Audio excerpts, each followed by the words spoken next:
Ok, ¿logran ver mi pantalla?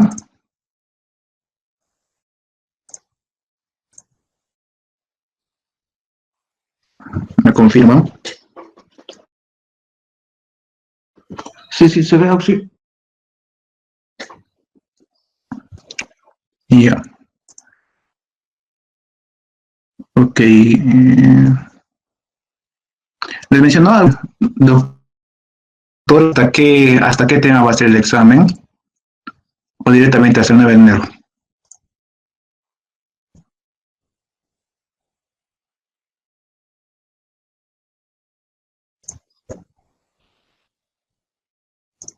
Ya, entonces vamos a empezar con el ejercicio de túneles.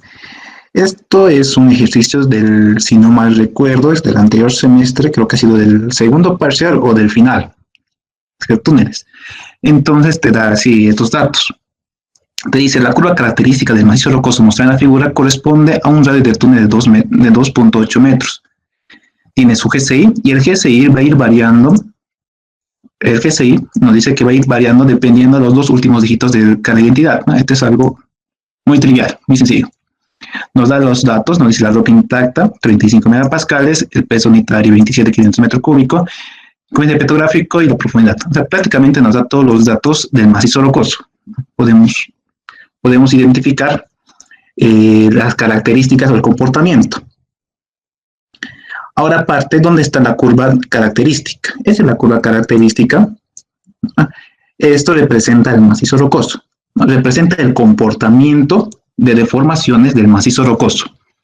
Y esta curva característica comprende de dos partes. Esta parte lineal, desde acá, desde esta parte lineal, a ver, como es una gráfica que representa las deformaciones, esta está aquí en el eje Y, las presiones, se les denomina presiones o también los esfuerzos. En este caso vamos a hablar de presiones en túneles. Y en el eje horizontal, eje X, van a estar los desplazamientos, las deformaciones, se les denomina como U. Presiones es, aquí más, vamos a llevar esa nomenclatura, de PI, y en la horizontal, UI, las deformaciones. ¿Sí? Y como puntos característicos vamos a tener tres puntos característicos antes. Les he dicho que está conformada de dos partes. Esta parte lineal es la parte elástica del túnel o del macizo rocoso. Perdón, del macizo rocoso, elástico. Esta es la parte recta, la función recta lineal. Y esta función no lineal, una curva, representa la parte plástica o el comportamiento plástico del macizo rocoso. Comportamiento plástico del macizo rocoso. Y su punto de inflexión, el punto donde va a empezar, es este, y se denomina como presión crítica. Presión crítica. Ahora, esta curva característica se lo puede dibujar, ¿no? Es uno leer un poco, a lo que esto ya debieron avanzar con el doctor, se lo puede hacer. En este caso ya se les da esta curva característica, ¿no? Que representa el comportamiento de deformaciones o el comportamiento de presión deformaciones de la curva característica. Hasta ahí si tienen alguna duda. ¿Me están escuchando, no es cierto?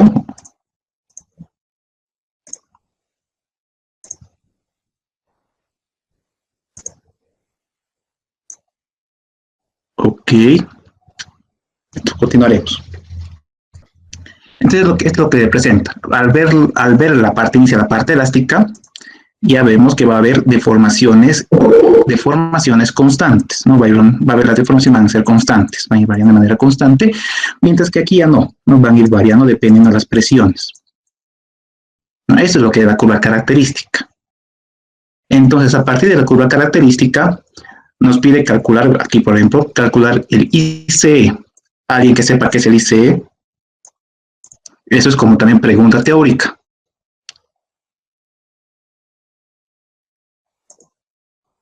¿Alguien quiere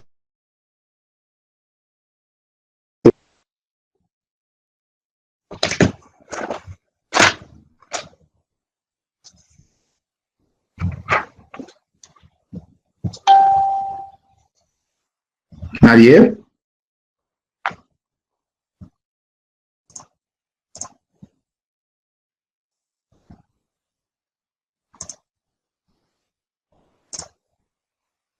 ¿Han visto por lo menos qué es el ICE con el doctor?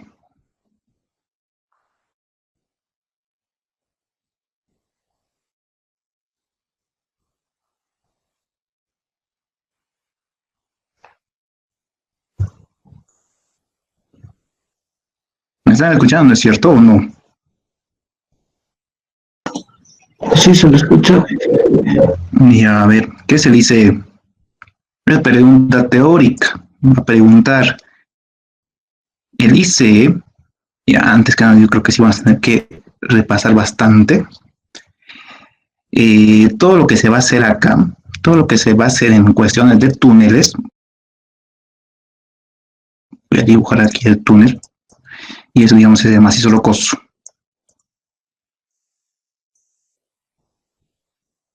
Macizo rocoso.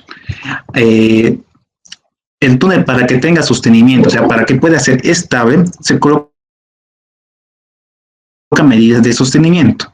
Y esas medidas de sostenimiento están, ya hemos visto en la clase de FACE, los bulones.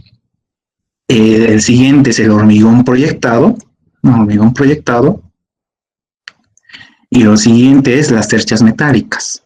Son tres tipos de sostenimiento, ¿no? Estas pueden ser combinadas, pueden ser uno solo, ya dependiendo del criterio de diseño, pero existen estos tres tipos de sostenimiento: bulones o pernos, el hormigón proyectado o hormigón lanzado, también las cerchas metálicas.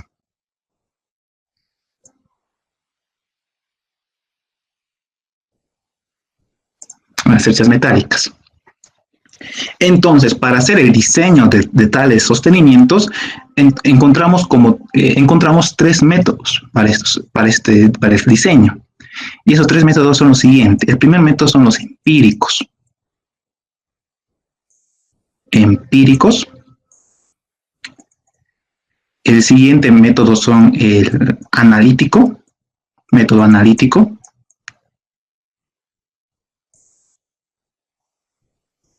Y el siguiente es el método numérico.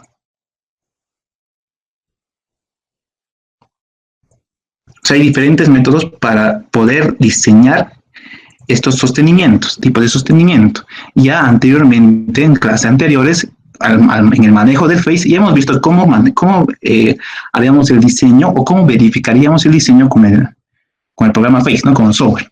Ahí entra lo que son los elementos finitos, los FEM, los elementos finitos, los cómputos numéricos, y esos son métodos aproximados, entonces ya lo hemos visto. Ahora el numérico se lo puede hacer solamente con software porque representan unos cálculos muy significativos, en gran cantidad. Cosa que es muy impráctico hacerlo a mano. Ahora, lo que son los métodos empíricos, los métodos analíticos, se lo puede hacer a mano. En los métodos empíricos están el ICE, ¿no? Está el ICE, está también el RMR, también está el Q de Barton y otros. Pero estos son entre los más que se ven en el campo. El ICE, el RMR y el Q de Barton. Aquí está por Wieniawski.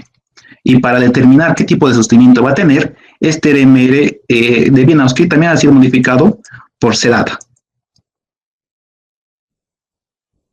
Q de Barton, o el Q también es de Barton,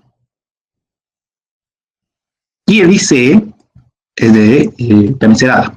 El ICE lo que significa es el índice de comportamiento elástico.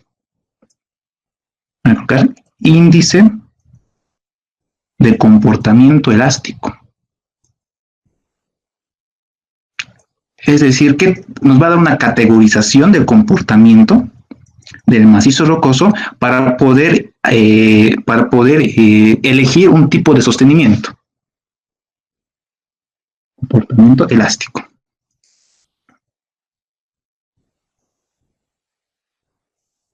Ya. Estos son los métodos, estos son los métodos empíricos, y están estos procedimientos o estas opciones, ¿no? Estos métodos también, submétodos en todo caso. Para el método analítico está un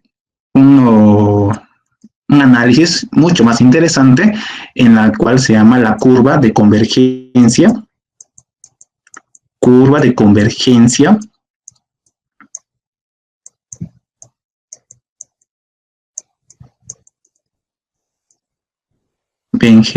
Convergencia guión confinamiento.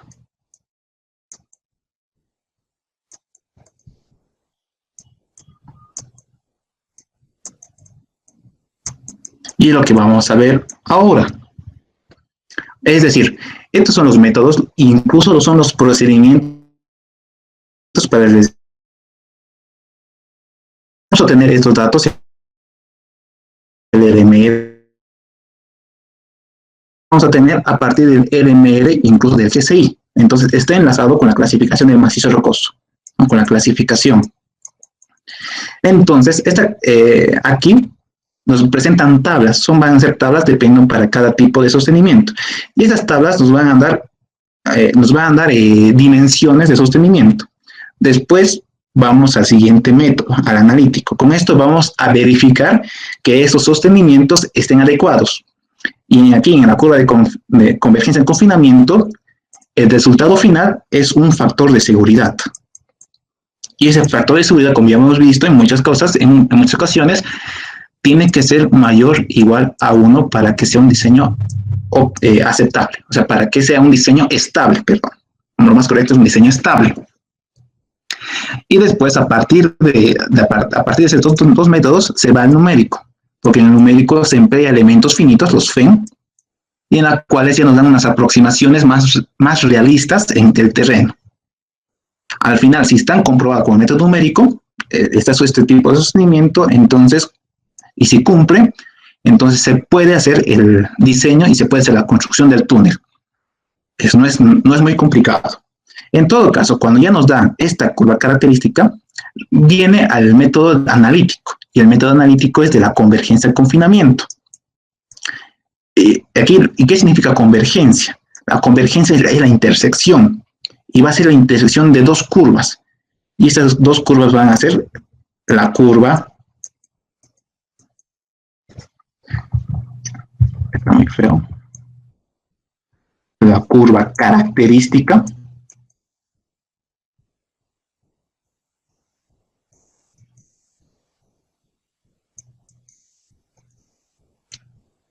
y la curva de confinamiento.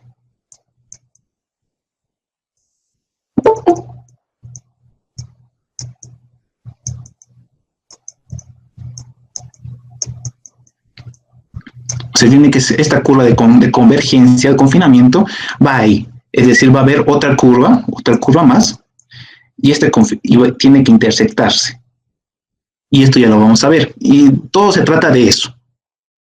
Vamos a emplear el método empírico y el método analítico. El método numérico no, porque hacerlo a mano, hacer un examen es muy impráctico, a menos que les diga el doctor que les va a dar que haga una modelación en un FACE. Algo en el FACE se realiza varios cálculos para determinar las deformaciones. ¿No? A eso me iba, y hemos pasado incluso de esas clases. Con tal de que lleguen aquí y ya tengan un poco de entendimiento. Esto ya lo vieron con el doctor. Entonces, aquí por eso nos pide calcular primero el ICE. Es decir, de todos estos métodos, el ICE, el RM, el Q de Barton, vamos a utilizar el método ICE. El segundo punto es determinar el sostenimiento según celada. Aquí está. Este es celada. ICE es de celada. Celada. Considerar la dimensión del túnel e indicar cómo debe ser la excavación. ¿No? Incluso aquí indicar cómo debe ser la excavación, hay fases. Uno de los métodos de excavación es el método austríaco, y eso también llevaron con el doc. Por otra cosa de que no le tomen atención, porque sé que lleva. El tercero es calcular la curva característica del hormigón, proyectado según el resultado del punto 1.2. Y el 1.2 nos dice empíricamente. Entonces aquí ya debemos emplear el método analítico, es decir, emplear el verificar si está bien, crítico. ¿No? Considerando un modo de deformación del hormigón igual a 8 gigapascales y dibujar en figura superior una deformación inicial igual a 6 milímetros. Y esto vamos a explicar, acuerdo vamos viendo el ejercicio. Y esa presión de contacto de equilibrio entre el hormigón proyectado y el macizo rocoso, expresión de la partícula de los espejos de anclaje, es esto. Es decir, tenemos aquí una curva de característica y una curva de confinamiento, y esto es la presión de equilibrio, esta convergencia, que puede ser con otro color, para diferenciar, es la presión de equilibrio. La convergencia entre ambas curvas. Además, aquí nos indica que va a ser una deformación inicial, y esa deformación inicial es decir, que esta curva va a empezar de una deformación acá, que es sub O, U sub O, que es decir, de 6 milímetros. Después vamos a explicarlo, no se preocupen, no es muy complicado. Del macizo rocoso, listo. Después dice determinar la presión de contacto crítica del rotor del hormigón proyectado. Esta presión de contacto crítica habla hasta cuánto va a resistir el hormigón proyectado. Es un P máximo. No, este P máximo es la presión, esta es la presión, hemos hablado de presiones. Aquí van a ser presiones de contacto. Y el sexto dice determinar el coeficiente de seguridad para el hormigón proyectado. Como indica, aquí termina. Coeficiente de seguridad, en este caso yo le denominé factor de seguridad. También puede colocarlo, coeficiente de seguridad es un CS, que es el P máximo, o sea, el 1.5, ¿no? Que es del hormigón proyectado, sobre el P de equilibrio, el 1.4. Donde va a ser la convergencia entre ambas curvas. Hasta aquí, si tuvieran alguna duda.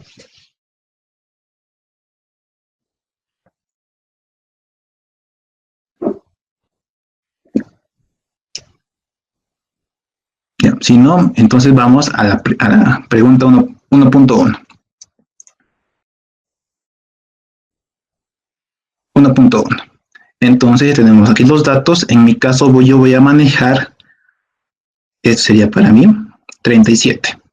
Un GCI de 37. Entonces vamos al 1 y el 1 es calcular el movimiento elástico. No se olviden, es también pregunta teórica. Entonces vamos a sus diapositivas del doctor. Y aquí está.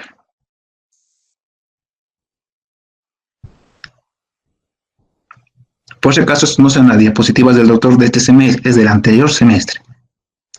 Deben pedir además al doc que suban que el espacio, o si no, sí, yo preguntaré si puedo pasar estas. Entonces hice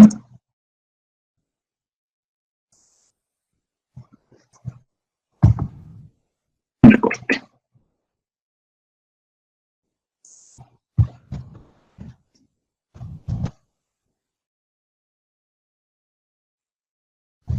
Miren, aquí tenemos dos fórmulas del ICE. Una de las fórmulas es para un caso O menor o igual a 1 y un caso O mayor o igual a 1. Entonces, ¿qué valor necesitamos para determinar este ICE? Entonces, entre ambos, la única diferencia está acá. 3 y 1. No, esta diferencia. Dependiendo si va a ser un KO y requerimos la resistencia a la compresión de la roca intacta, que ya nos da de dato, ¿sí? Nos da de dato, que es de 35 megapascales. Un RMR, ¿tenemos RMR? No tenemos RMR. ¿Podemos calcular un RMR? ¿Alguien? A ver que me responda. Después, el caso O, ahorita lo vamos a ver, es buen dato. Y el H va a ser la profundidad. ¿Y nos da una profundidad? Sí, nos da una profundidad del túnel. Es decir, este H, la cobertura, la profundidad. Aquí nos indica que es de 150 metros.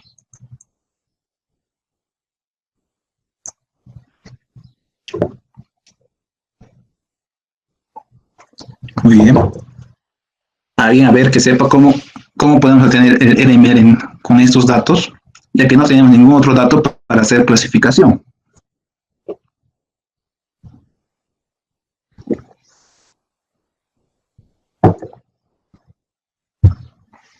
¿Alguien?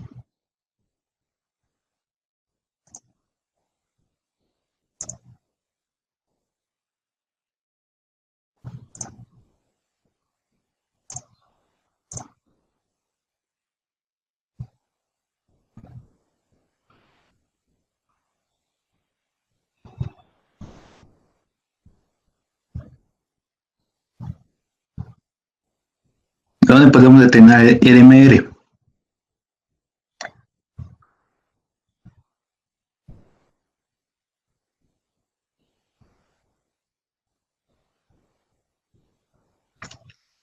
Ya. Aquí les voy a indicar, en todo caso. ¿De dónde obtenemos el GCI? El GCI podemos obtenerlo de cartillas de Hooke o las cartillas de Marino, que ya me habéis explicado para el primer parcial. Y también se puede obtener de correlaciones. Entonces podemos obtener el GCI de correlaciones. Ahora esta es una ecuación. En el despeje de esta ecuación podemos obtener un LMR. El LMR va a ser igual al GCI más 5. Entonces vamos acá. Colocamos. A ver, el GCI que yo estoy utilizando es de 37.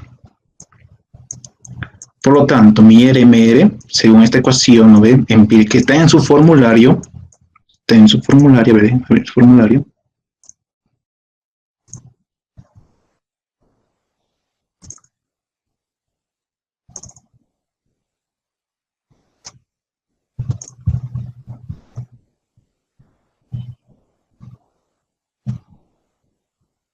Aquí está el LMR.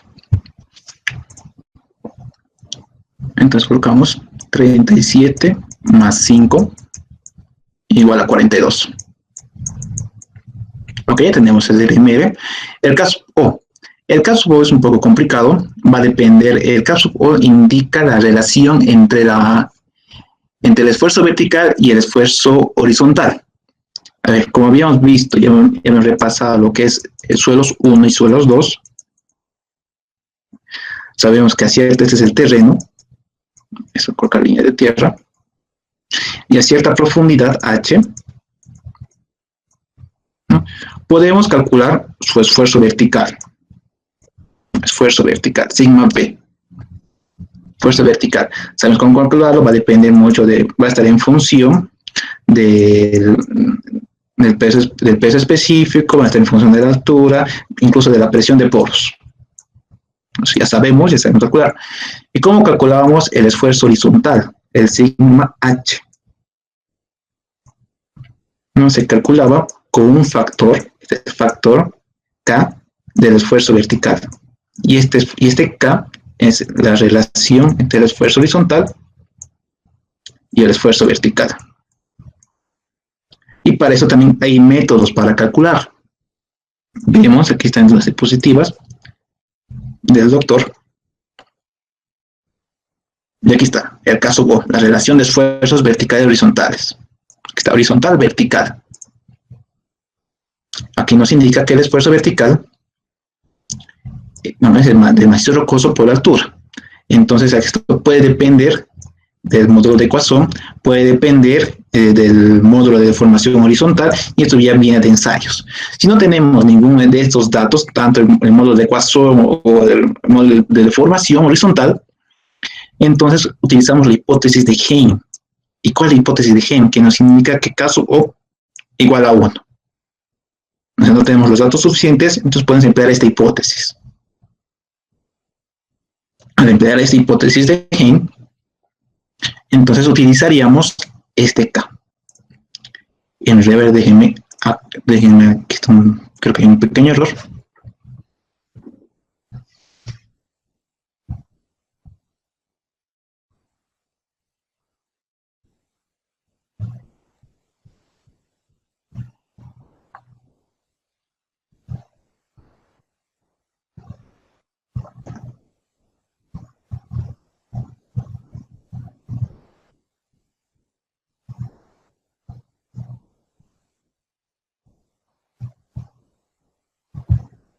Está IC.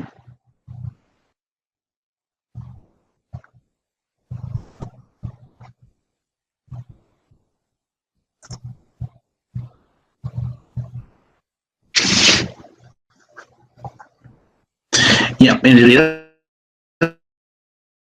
K igual a 1, se va a utilizar esta ecuación. Entonces, esta ecuación la voy a copiar. Ah, ya está, ¿no? Sí, perdón. Ya está. Y vamos a hacer la hipótesis de que caso O va a ser para nosotros igual a 1. Aquí ya tenemos, ahora nos faltaba el factor F. ¿Cuánto es el factor F? Y el factor F va a depender del diámetro del túnel. Entonces vamos acá, positivas.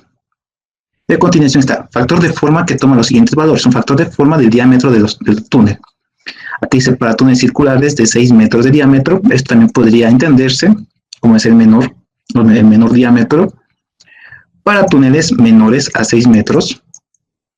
Esto para túneles circulares alrededor de los 10 metros. Túneles convencionales de 14 metros de diámetro, que son muy comunes, de 14 metros. Las cavernas aquí son irregulares. En todo caso, ¿cuánto era nuestro radio del túnel? Esta nos indica en la pregunta. Nos dice que es de 2.8 metros, que es el radio del túnel. En todo caso, de 5.6 metros. Y se aproxima a 6 metros. Entonces, pues, podemos utilizar un F igual a 1.3.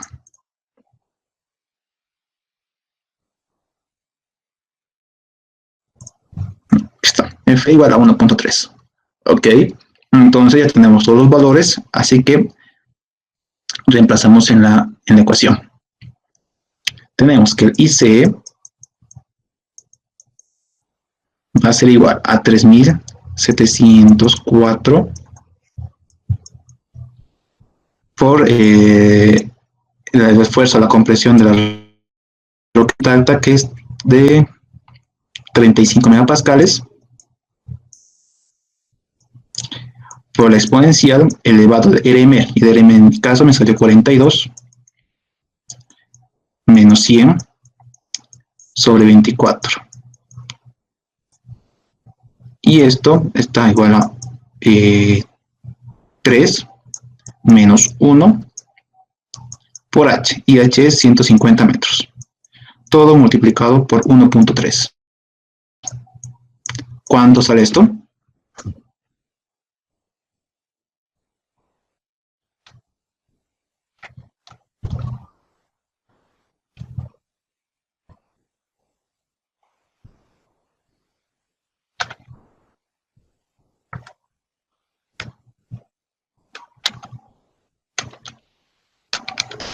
¿Cuánto sale?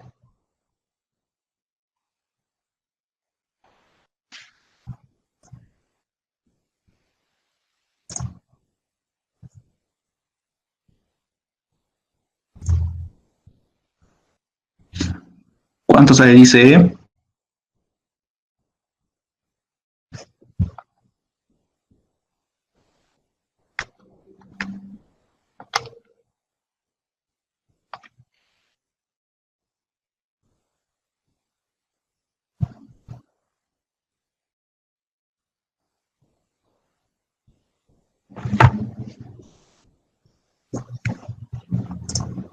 ¿alguien?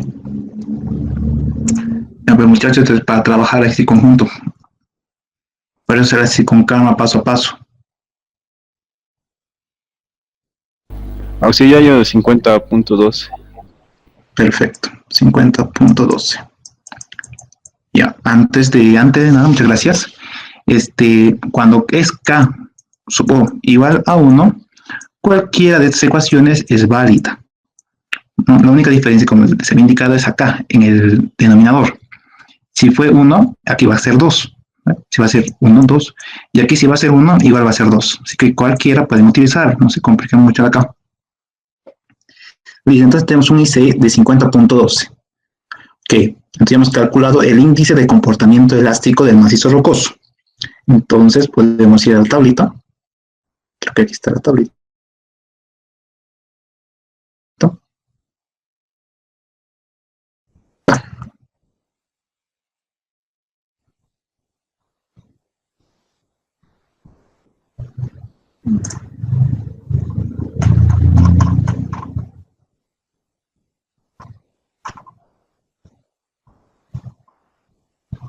A ver.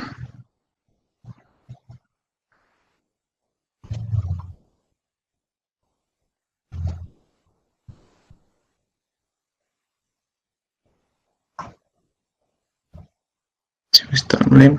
El IC.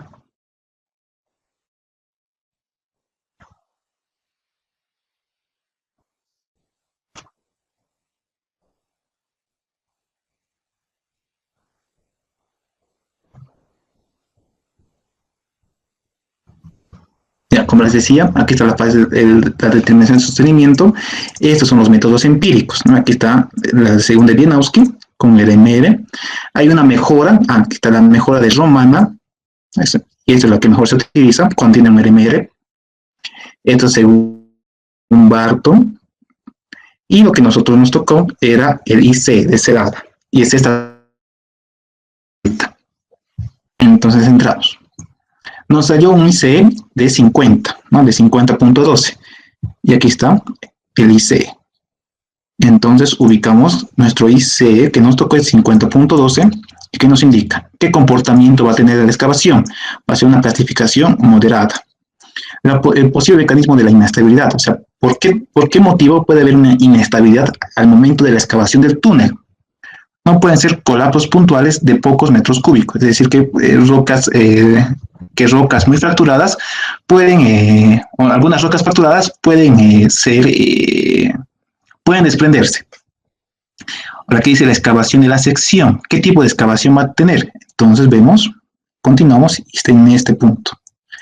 Entonces va a ser un tipo de excavación en la cual va a ir primero por avance y después destroza. Ok, a continuación, ¿qué más obtenemos? Tenemos acá lo que es los bulones, ¿no? Y estas son las separaciones. O sea, la separación entre el bulón transversal es de 1.5 y la separación longitudinal es de 1.5 metros. Y aquí nos dice que cada bulón debe tener una longitud de 4.5 metros. Ahora, a ver, permítame por favor un momento.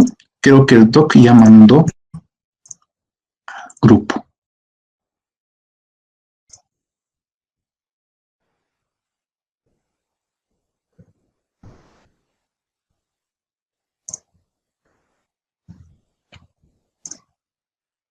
Es lo mismo que Cerato. Ok. Entonces continuamos. Aquí ya tenemos que haber bulones. Esta es la separación transversal, es ET, la separación longitudinal EL. Los bulones en una longitud de 4.5 metros, ¿no? Esto ya hemos visto en una parte del face. Este es el túnel, son los bulones. A esto se le va como las separaciones transversales, ¿no? ET. Ahora, de un túnel, ¿no? que esto va a seguir así, por ejemplo acá, y aquí va a estar también los bulones, este es otro juego de bulones. Entonces esta separación longitudinal, ¿no? Paralelo a la longitud del túnel, es EL. Aquí nos indica que va a ser 1,5, 1,5 cada uno, a ambos lados. Después, ¿qué más nos indica? Elementos especiales de sostenimiento, ¿no? Hay uno que otro elemento aquí como parte de elefante, paraguas pesado, el bulonaje incluso de frente, ¿no? Pero aquí dice que no son necesarios. El pase de avance, ¿no? Que va a estar en función del RMR. Y esto lo vamos a ver, yo creo que la siguiente semana. la convergencia medible en obra. Esta es centimétrica. Es decir, que va a haber deformaciones. Este es el túnel. Y puede haber deformaciones. No puede haber. Va a haber deformaciones. Y esas deformaciones no van a tener una escala en centímetros. Y eso es lo que se debe medir en cuanto a la construcción. Les ves a continuación el tipo de revestimiento, ¿no? Tipo de bóveda, parámetro hormigón, bóveda y parámetros de hormigón, contra bóveda de hormigón, con flecha de 0,1 por anchura de excavación. Y esta flecha son las deformaciones. Es decir, aquí nos permite una tolerancia máxima de una deformación en el hormigón de 0,1 multiplicado por la anchura de excavación.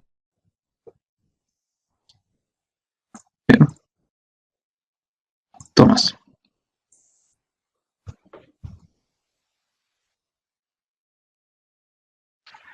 Muy bien, el tipo de sostenimiento, esto es lo que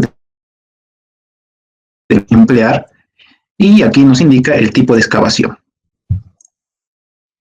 A ver.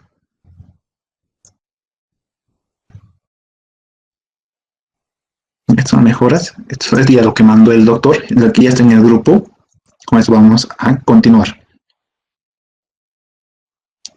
Y aquí está. Listo. Entonces lo que iba a hacer es sacar un script y lo voy a llevar al blog de notas. Estaba acá.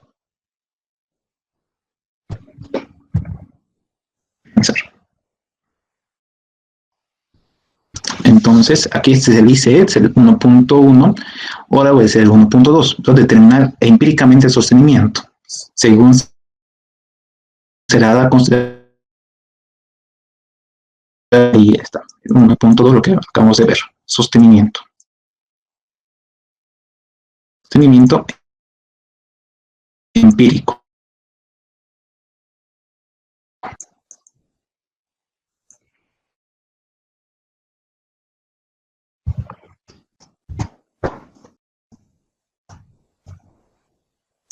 Aquí está.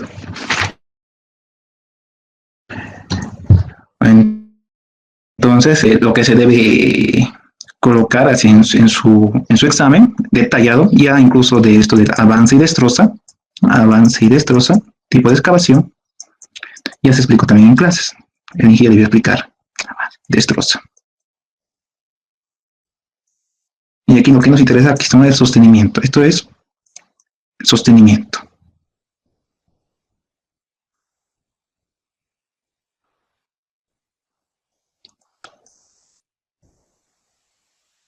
Listo. No, este sería el 1.2 o el 1.3. Calcula la curva característica del hormigón proyectado. Esta curva característica del hormigón proyectado del sostenimiento, confinamiento, por eso el nombre de análisis de convergencia confinamiento. Es decir, esta curva que acabamos de que está aquí de dato es del macizo rocoso, ¿no? Del macizo rocoso.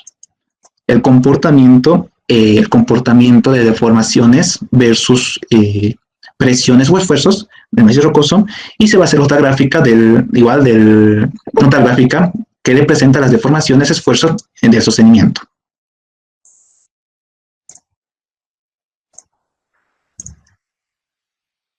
Entonces vamos al 1.3. En este caso lo voy a denominar curva de confinamiento, que estamos hablando del hormigón proyectado, que es sostenimiento. Confinamiento.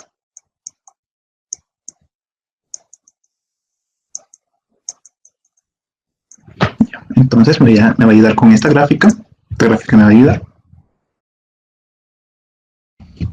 Entonces, a un principio ya les he explicado lo que es la curva característica, lo que representa y en cuántas partes está, dividir cuáles son los puntos. Me había olvidado. Este punto inicial es sencillo. Esta es la presión inicial, P(O). Y esta presión inicial está denominada como el esfuerzo vertical.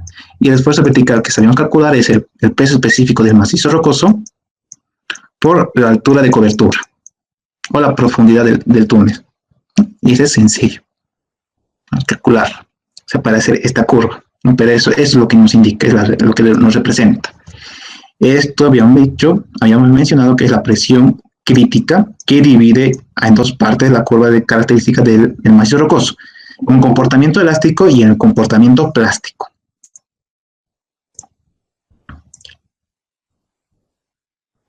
Ya, posteriormente, eso sería todo. Ahora, para hacer la curva de confinamiento del hormigón proyectado, va a ser lo siguiente. Sabemos del hormigón que hasta cierta presión o esfuerzo, en este caso, cierto esfuerzo, resistencia va a estar trabajando de manera lineal, es decir, elástica. Y después va a tener una configuración plástica. Pero esta configuración plástica, por cuestiones de simplificación, lo que llamamos en hormigón 1, en hormigón ya habíamos llevado, va a ser una línea recta. Una línea recta. Entonces tiene un comportamiento elastoplástico perfecto, el hormigón. Elastoplástico. Es decir, que va a tener una presión máxima. O sea, va a tener un esfuerzo máximo a la cual va a soportar el hormigón. Pasando de esto, ya no. Además, que aquí va a ser lineal, y al ser lineal, la pendiente es constante, y aquí le denominamos como K. Y por lo general sabemos que empieza del cero, ¿no? Es decir, que por encima de esta deformación no dejamos que hay una deformación inicial. Pero en este caso, hablando de túneles, sí. ¿Y por qué razón tiene que haber una deformación inicial? Ahora vamos a tratar de explicarlo.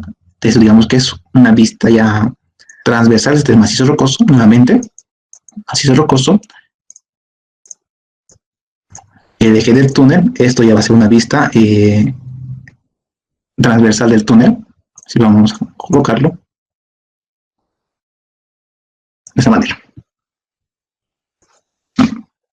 Digamos aquí, por aquí se va a realizar la excavación, la dirección de excavación. Es decir, primero se debe excavar una cierta longitud, por lo general se denomina longitud de pase o longitud de autosostenimiento. Es decir, se va a excavar una cierta longitud, todavía no se va a colocar ningún tipo de sostenimiento de lo que habíamos hablado, tanto bulones, no se va a colocar. Entonces sí va a haber deformaciones. Se va a ver una deformación inicial del macizo rocoso. Es deformación, o sea, y esta deformación puede crecer dependiendo del tiempo, va a estar en función del tiempo. Inclusive, mientras más largo sea la longitud de pase, va a haber mayor deformación y en más corto tiempo. Eso es la característica, es decir, que va a haber deformación. Una vez que recién hemos excavado y recién vayamos a colocar alguna medida de sostenimiento, entonces recién va a actuar el sostenimiento, pero esa deformación ya está ahí, es decir, no se lo puede revertir. Por lo tanto, sí va a haber una deformación inicial, y en la pregunta nos indica, nos dice que va a haber una deformación inicial de 6 milímetros de control.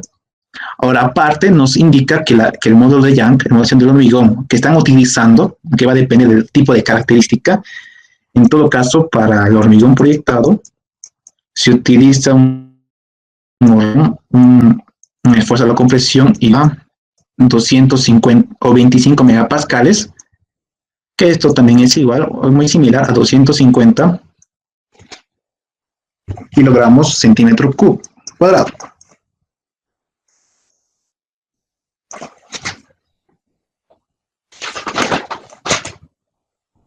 A ver, permíteme revisar si estoy en lo correcto. Ya, por lo general es 250. A ver.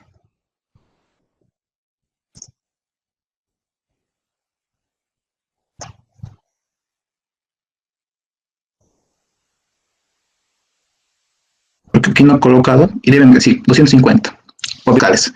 Como aquí no está en el ejercicio, se debe preguntar al ingeniero cuánto va a ser, y si no, entonces utilicen 25 megapascales. Y para esto ya nos indica que el módulo de deformación del hormigón es de 8 gigapascales. Y esto podemos ver que va a ser igual a 8 por 10 a la 6 kilopascales. ¿No? O si no, 8 por 10 a la 3 megapascales. Ya veremos en qué unidad vamos a colocar, pero tiene que ser en una misma unidad. Es importante las unidades. 8 gigapascales. Ahora nos dice que utilicemos en el 1.3 nos dice calcular la curva característica del hormigón proyectado según el resultado del punto 1.2. Y el 1.2 que nos indicaba entonces el hormigón proyectado. Nos indicaba que el hormigón proyectado va a tener un espesor. Esto indica el espesor. Ese va a ser un anillo y va a tener un espesor de 15 centímetros. Entonces el espesor del hormigón proyectado va a ser 15 centímetros. Muy bien. Y después nos indica que la deformación inicial es de 6 milímetros. Entonces, U sub O igual a 6 milímetros. Entonces, ¿qué es lo que nos indica? Que esto, o sea, esto, toda la curva,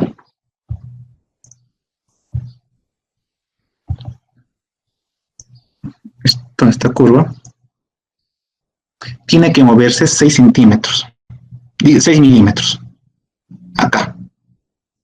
Así. Y esto para hacerlo gráficamente. Se les recomienda que si les dan un examen así, la mejor opción es que lo puedan imprimir. En todo caso, si no lo puedan imprimir, esta curva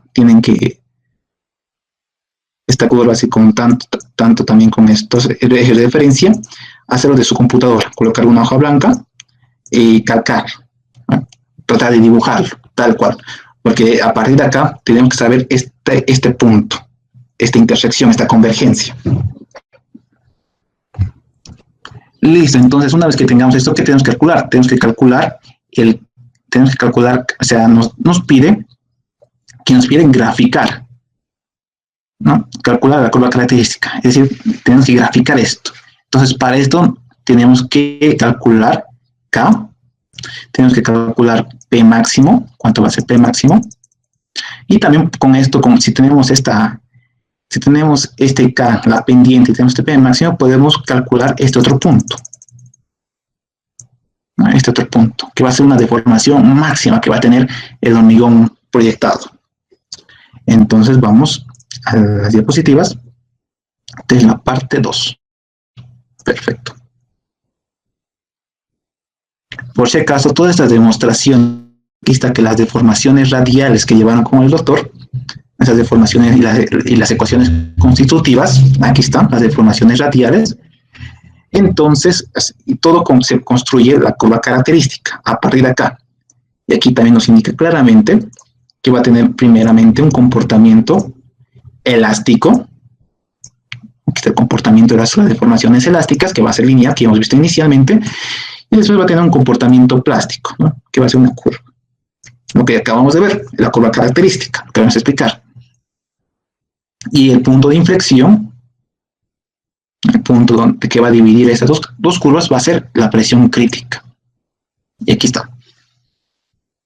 Entonces tenemos casi todo, ¿no? Entonces, si han tomado atención, inclusive van a poder dibujar esta curva característica.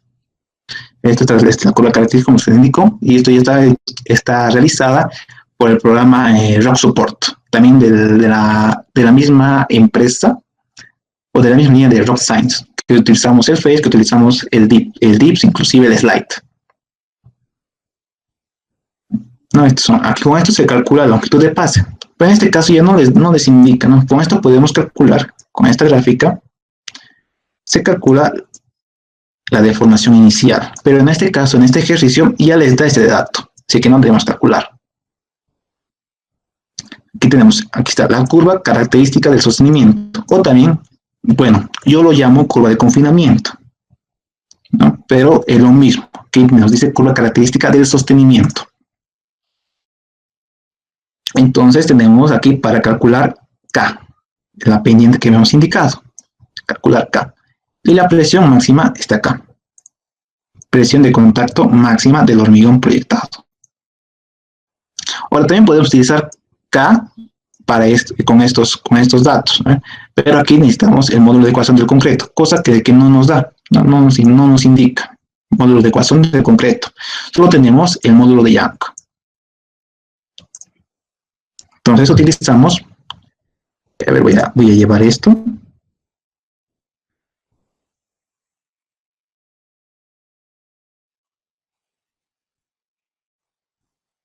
Mejor voy a llevar esto. Con esto vamos a hacer un despeje simple para un mejor entendimiento.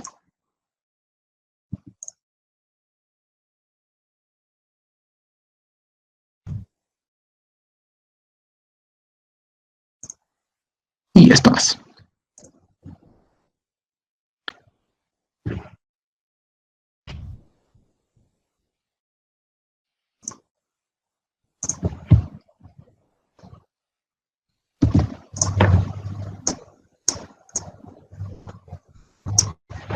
Ya. Hay varias. La ecuación general va a ser que K es la presión sobre la deformación. O sea, PI sobre U. Va a ser lineal. Es decir, aquí como van a ser lineales, se puede calcular. Entonces, para trazar una recta, suficiente que tengamos dos puntos, ¿no? El punto inicial, que ya sabemos cuánto es, y el punto final. Entonces, aquí puedo colocar, digamos, podemos colocar que esto sea una variable A, ¿no? Y una variable B. Y colocar estas posiciones, ¿no? Necesitamos saber las coordenadas. Para esto, para el punto A, ya sabemos las coordenadas. Sabemos que la coordenada inicial en X es 6 milímetros, 6. Y la coordenada en cuanto al Y es de 0. ¿No? Esto nos indica la deformación UI inicial. Esto va a ser igual a la deformación inicial que nos indica. Y esto es a la presión de contacto. La presión de contacto inicial para nuestro caso es 0. Entonces, para calcular la segunda coordenada B, así para poder dibujar esta gráfica, estamos en X, un UI y un P, y un PI. Y este UI nosotros lo vamos a denominar como la deformación máxima del hormigón proyectado.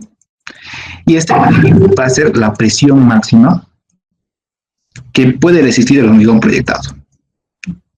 Algo solamente sencillo.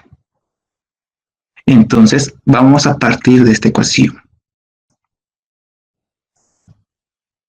Como sabemos que PI va a estar en megapascales, y esto va a estar en milímetros.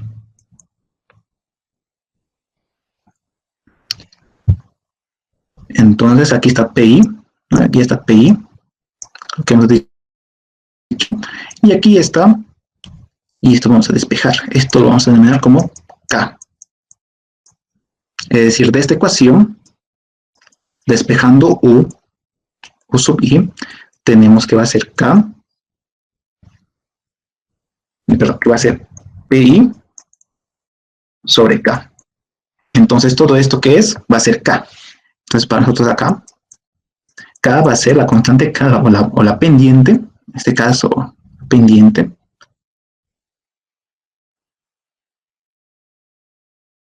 va a ser igual a E sub H por E sobre RI al cuadrado. No solamente sencillo. Entonces, ¿qué tenemos acá? EH, ¿qué nos indica el EH? Va a ser el módulo de Young, o el módulo elástico del hormigón proyectado, por eso es H. Y sabemos que es 8 gigapascales. Entonces, vamos a utilizar en términos de megapascales, porque aquí la gráfica está en megapascales. Ya, vamos a utilizarlo de eso, por esa razón. Entonces, aquí va a ser 8 por 10 a la 3 megapascales por E. ¿Qué indicaba E? Es el espesor del hormigón proyectado. Aquí está en 15 centímetros. Ya, entonces para ser un poquito más práctico, como estamos hablando de centímetros, en el eje X, convertirlo a milímetros. Eso ustedes igual pueden hacerlo en metros, en milímetros, como ustedes quieran. O en todo caso, lo más general es que trabajemos en metros. Entonces, primero, ¿qué tal si trabajamos en metros y después a ver si podemos convertirlo a milímetros? Entonces, es mejor trabajaremos en metros. El espesor va a ser entonces 0,15 metros. Listo. Y este RI es el radio. Y el radio del túnel para nosotros es de 2,8 metros. Entonces, aquí va a estar radio metros al cuadrado. ¿Cuánto sale eso?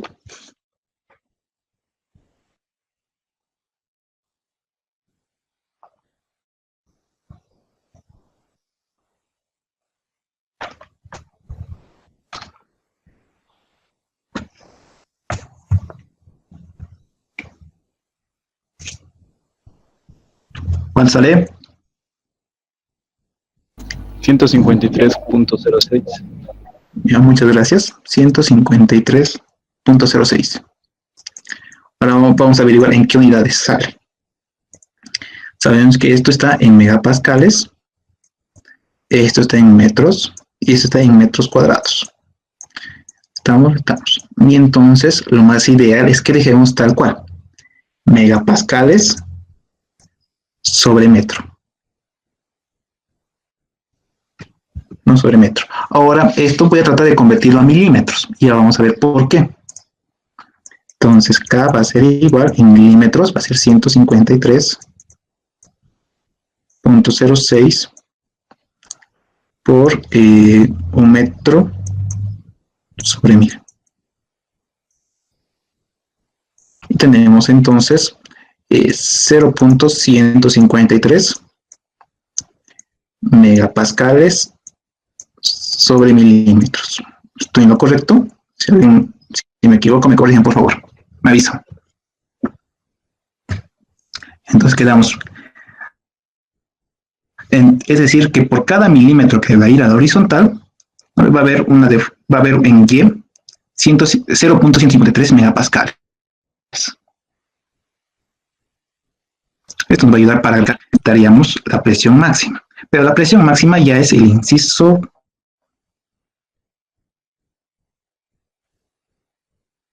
1,5. En este caso vamos a tener un punto, digamos, C. Un punto C. Sí, un punto C. Y ese punto C va a ser un poco más sencillo. No tiene que estar igual definidos en UI. Solo necesitamos hallar inicialmente para calcular el punto de equilibrio, que es el 1.4.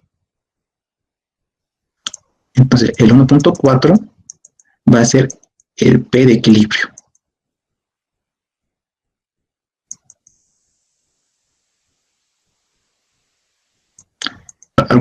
Podemos darnos, ¿no?, utilizando de estas ecuaciones, incluso K, podemos utilizar esta ecuación.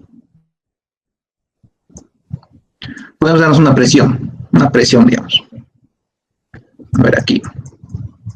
Para una presión de contacto, ¿no?, igual a ver, digamos que de 2.5. De 2.5 megapascales. ¿Cuánto tenemos la deformación? La deformación vamos a tener igual a la siguiente, va a ser PI 2.5 sobre 0.153. ¿Cuánto sale esto?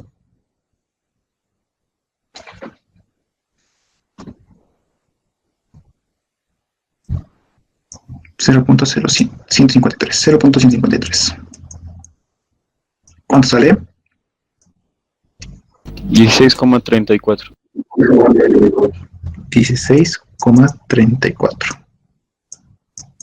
¿En qué unidades?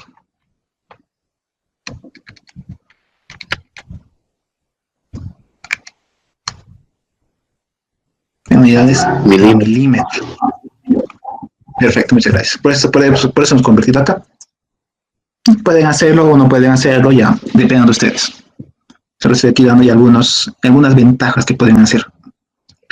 Entonces, con todos estos datos, voy a copiar esto y voy a volver a copiar acá. Lo que deben estar en su examen. Por eso mejor si lo pueden imprimir es lo siguiente. Sabemos que la presión inicial va a estar acá, en 6 milímetros. Punto inicial, aquí hemos colocado. Y el punto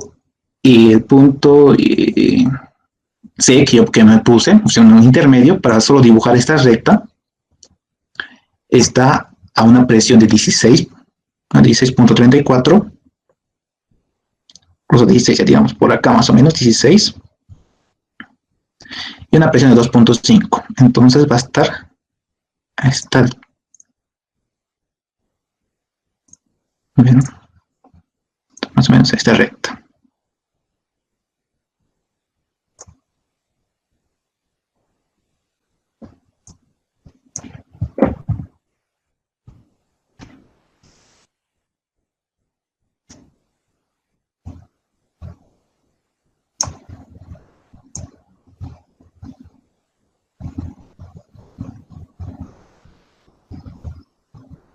Ya, así, más o menos por acá.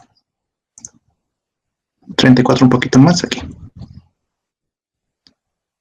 Que es el punto C que yo me estaría dando, ¿no? El punto C. Solo para hacer esta línea. Nada más, no indico todavía una presión máxima.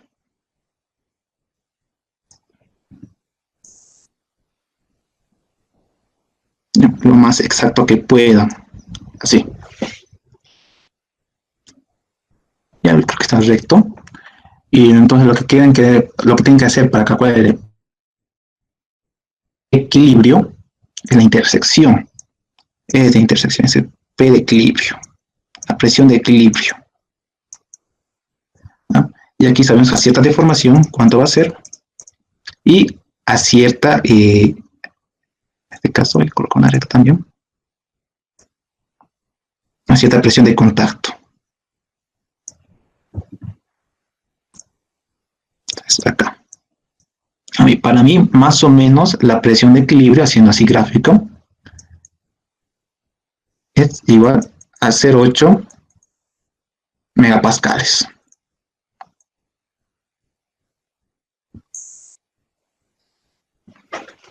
No es muy difícil, hasta lo que han visto. Si tienen alguna pregunta, me avisan nomás. Es hacerse esto. Después, ¿qué es lo que sigue? El 1.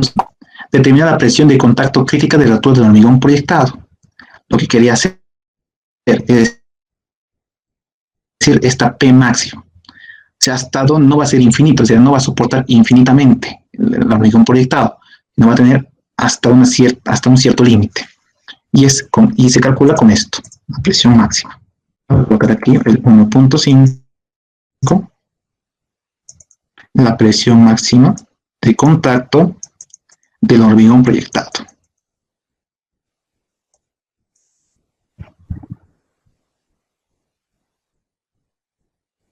Es esto. Entonces esta presión máxima del hormigón proyectado va a ser la siguiente. Este sigma C es el esfuerzo de compresión. Y esto entonces es F sub C'. Y habíamos dicho que es de 25 megapascales. R es radio del túnel. Radio del túnel. Saben, esto es sencillo. Y ese T sub C va a ser el espesor. Simple. Entonces todo debe estar en metros y megapascales. Calculamos. Va a ser igual a 1 sobre 2 multiplicado por 25 megapascales, que es el esfuerzo característico de compresión del hormigón para el hormigón proyectado. 1 menos el radio 2.8 al cuadrado, metros, igual 2.8 más el espesor, en metros es 0.15, elevado al cuadrado, y cerramos corchete. ¿Cuánto sale esto?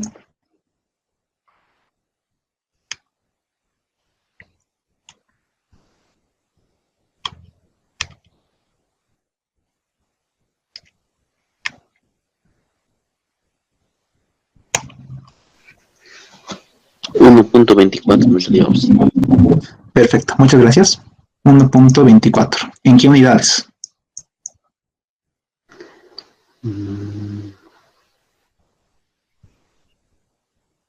Estamos hablando de presión máxima.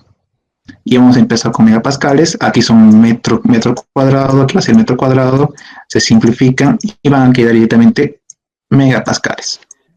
Vale, sí. Háganse ese trabajito, colóquense unidades, porque si no van a estar perdidos. A veces es kilopascales, a veces megapascales, incluso a veces kilogramos fuerza.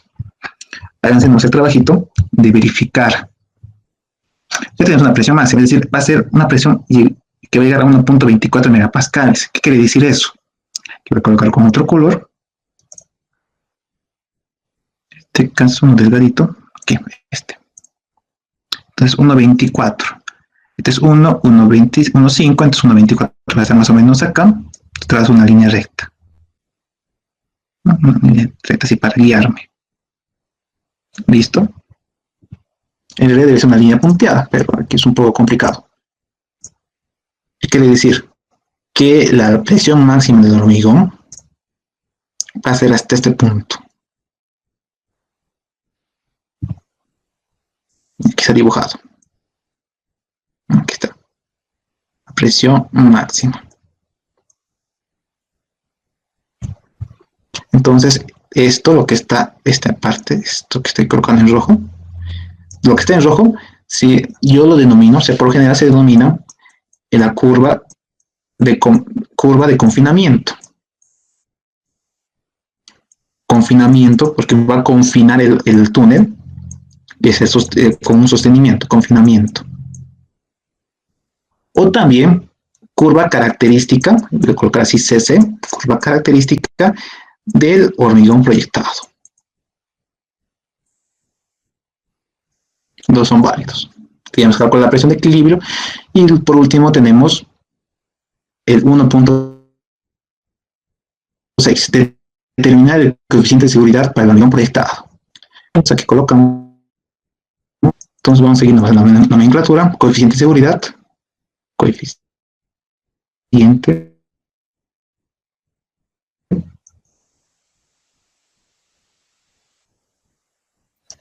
que el coeficiente de seguridad va a ser igual a la presión máxima del hormigón proyectado, o sea, esta es la presión máxima, indica del sostenimiento. Esto va a ser del sostenimiento.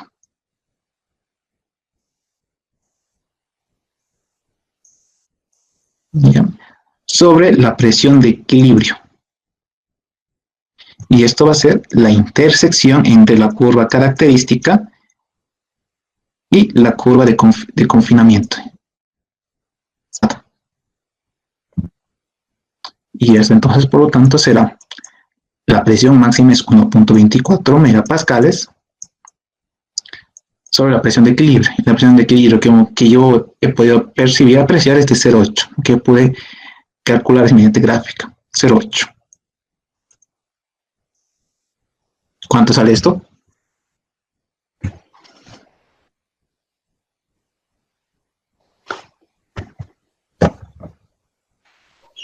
$1.55. 1.55. Muchas gracias. Y aquí nos indica que va a ser mayor o igual a 1. Entonces, funciona. Sostenimiento funciona.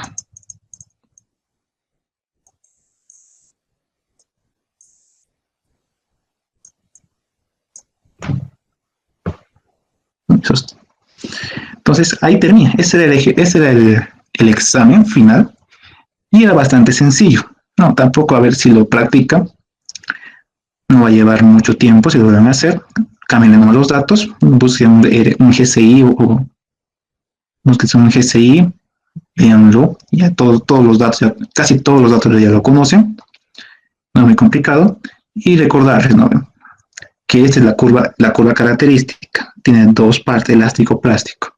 ¿Qué representa? Representa el macizo rocoso. Al comportamiento elastoplástico del macizo rocoso, ¿no? Y esto, la curva de confinamiento, representa el comportamiento elastoplástico perfecto del sostenimiento. Entonces, ¿tienen alguna pregunta?